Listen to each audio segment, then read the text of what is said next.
রাজবাড়ির পাংশায় ঘটে গেল এক হৃদয়স্পর্শী ঘটনা। ভাষা নেই, মুখে কোনো অভিযোগ নেই, তবুও নিজের কষ্ট বোঝাতে মানুষের দুয়ারে এসে হাজির হলো এক অসহায় হনুমান। তার নীরব আকুতি ছুঁয়ে গেছে সবার হৃদয়।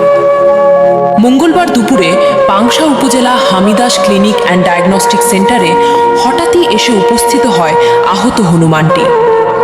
ক্লান্ত, যন্ত্রণাকাতর প্রাণীটি যেন বুঝেছিল মানুষের কাছেই হয়তো মিলবে তার বাঁচার শেষ আশ্রয়।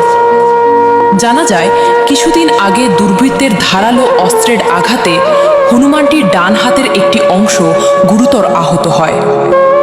ক্ষত বিক্ষত সেই হাত নিয়ে দিনের পর দিন যন্ত্রণায় ঘুরে বেড়াচ্ছিল সে। অন্য কোথাও তার প্রাথমিক চিকিৎসা হয়েছিল, ক্ষতস্থানে সেলাইও দেওয়া হয়েছিল, কিন্তু ব্যথা আর কষ্ট থেকে পুরোপুরি মুক্তি পায়নি প্রাণীটি।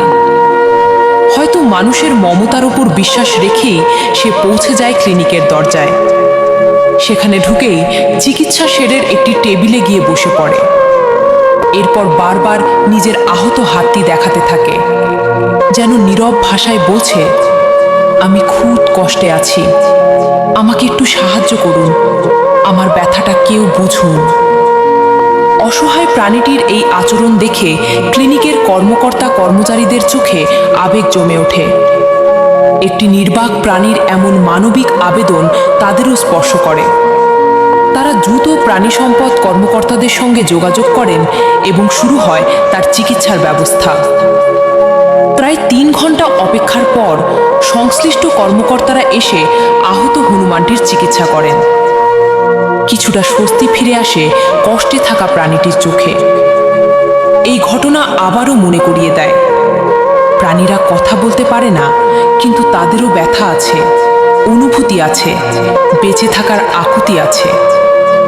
মানুষের সামান্য ভালোবাসা, সহানুভূতি আর দায়িত্ববোধই কখনো কখনো একটি প্রাণের জন্য হয়ে উঠতে পারে আশার শেষ আলো।